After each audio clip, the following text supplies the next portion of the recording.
Did you know your greatest challenges can become your greatest victories? And out of your great victories can come the sweetness of that victory. Hi, my name's Andrew.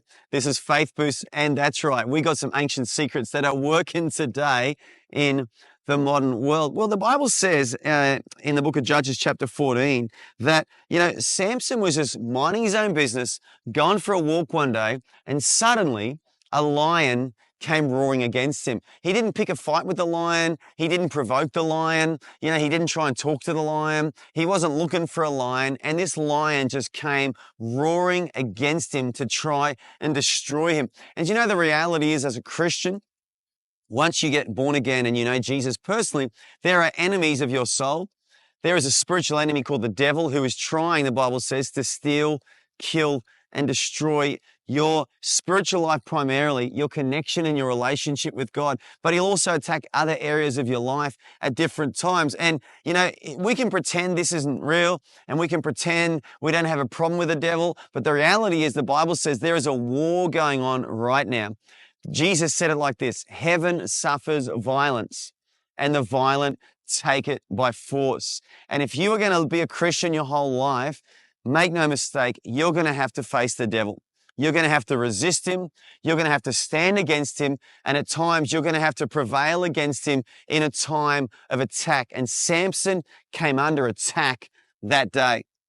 But we know what happened. We talked about this in a previous episode. The Bible says that the Spirit of the Lord came mightily upon him, and he tore that lion apart like you rip a young lamb or a young goat apart. But later on, the Bible says he went down that way again. He kept walking that same path a few weeks later, probably, and there was honey inside the carcass of the lion. There were bees in the carcass, and he saw the carcass and he got some honey and he started to eat the honey, and he got something sweet out of this. What could have been a defeat, it became something sweet. And then later on, when he's talking to the Philistines, he says, out of the eater came something to eat, and out of the strong came something sweet. I'll say it again. Out of the eater came something to eat, and out of the strong came something sweet. And the Philistines didn't have a clue what was going on. They had to coerce his wife into telling them what that was all about. She had to kind of nag him and complain till he gave up the secret, and it started a big fight. And it was all of God. And I've heard people talk about this story like, oh, he shouldn't have touched the carcass of the lion. He was a Nazarite. Well, look at the scriptures. The Bible says that Nazarites couldn't touch a corpse. That was a human corpse.